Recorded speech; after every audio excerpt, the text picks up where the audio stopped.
All right, the raspberries are coming out. So we're gonna collect a few ripe ones here. We got tons and tons of raspberries out here at Pathfinder School. We're gonna collect a few of these ripe ones up. We're gonna mix them with some blackberries. We're gonna make fruit leather. Stay with me. Okay, so these are blackberries. And so they're not quite ripe yet, most of them. I did get a few. That is a blackberry right there. And they're a different shape. That's a blackberry right there. They're completely different than a raspberry if you look at them side by side. So that's a blackberry, that's a raspberry. Now I bought some blackberries to mix with this stuff in case I couldn't get enough blackberries that were ripe yet, because I'm about a week away from them being ripe. You can see these are all coming up. They're all red right now. Afternoon, guys. I'm Dave Canterbury with Self-Reliance Outfitters in the Pathfinder School, and we went out and we picked some raspberries today. We picked a couple blueberries, and we mixed them with some blueberries that we purchased from a roadside vendor, so we'd have enough for this demonstration really quick. I haven't to spend a lot of time picking berries. I picked, I think, 71 or 72 raspberries inside of 15 minutes. It doesn't take very long.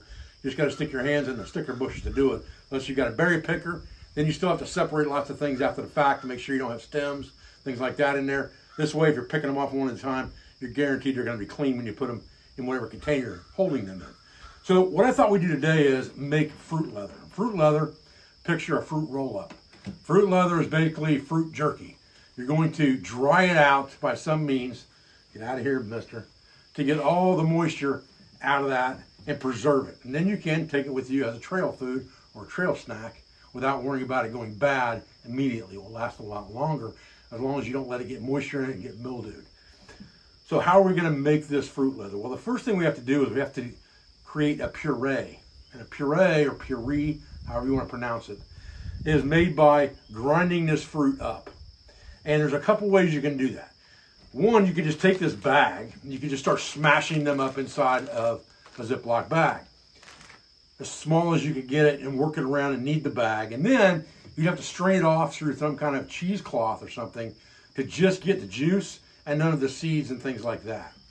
You could also use a food processor if you want to use an electric method to do it, and just stick it in a food processor and put it in puree and go.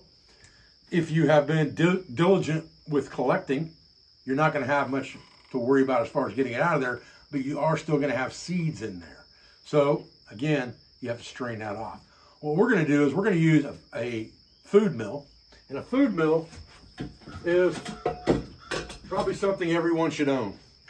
A food mill is just a grinding type device that has different size strain holes in it. This one comes with 3 off Amazon. It's like $40, stainless steel, heavy duty. And you just push the spring down to remove the cutter or the grinder basically, and then you can just pop the screen out. Really, really easy to clean. And then when you're done, the cone side goes back in up, and it's got 3 locking channels. You put the center peg inside, just like that. Push one side under the clip, push the other side down under the clip, and you're ready to go. It's as simple as that. Then you just need a catchment device underneath to catch your puree, or your puree. Puree. I have no clue how you pronounce that crap. Anyway, when you're done, you just need something deep enough to catch all of that liquid so it doesn't spill anywhere. Okay, like I said, you really just need a bowl. This thing's got legs on it so you can set it on top of a pot if that's what you wanted to do. But it'll sit right on this bowl because it is kind of a funnel shape. And this bowl is going to be deep enough we're not going to lose anything out of this. So let's just set this right down in here. And all we need to do with this is add whatever fruit. We don't have to add it all at once. We can just add a little bit of time. And then as you turn this, it basically does the job for you. It's really, really a simple device.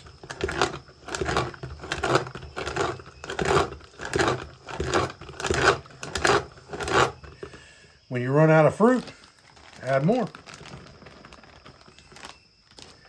And just keep on stroking that dude.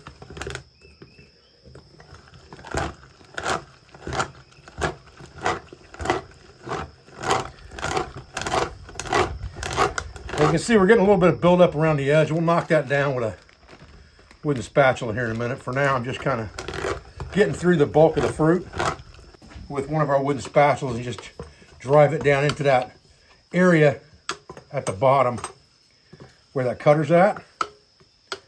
Just like that. Just get after it again. Okay?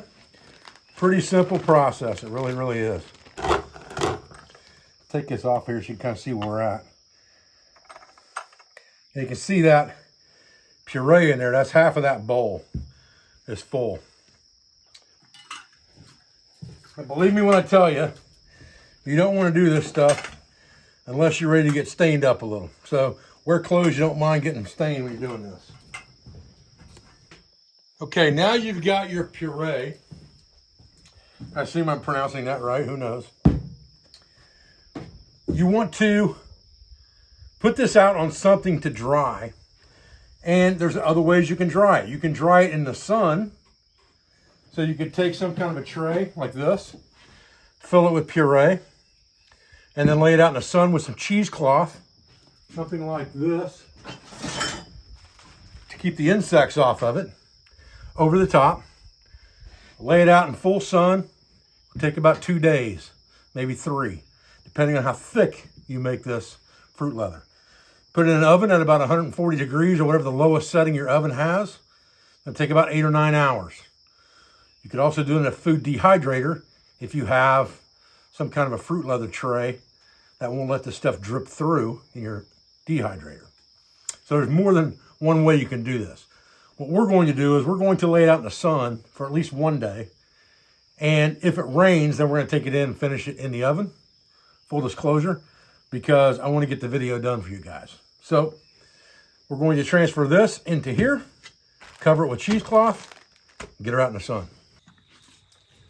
All right, so I left this out on a stump in the sun with cheesecloth over it for a full day. Then I took it in and I put it in the oven for about 4 hours just to make sure it was finished off, and I was afraid it was gonna rain. And I needed to get this video done, full disclosure. So anyway, when it's done, you should be able to pry up the edge, and I've already pried the edge up on this, and it broke on one end a little bit, but you should be able to just pry this up on the edge. And if you've got a good non-stick pan like this, you should have, see this area here got a little overdone or wasn't thick enough, and that's why it didn't roll up. But I've got this much of it that's good, and that is fruit leather. It's still fairly thin, so probably the next batch I try, I'll go a little thicker on.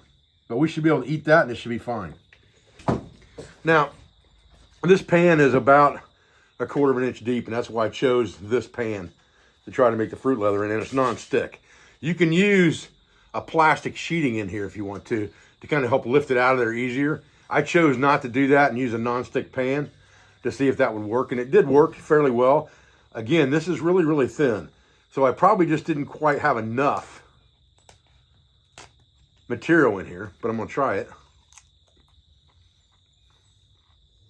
Oh yeah, that's really good though. Man, yeah. If you like raspberries and blackberries, it's really good.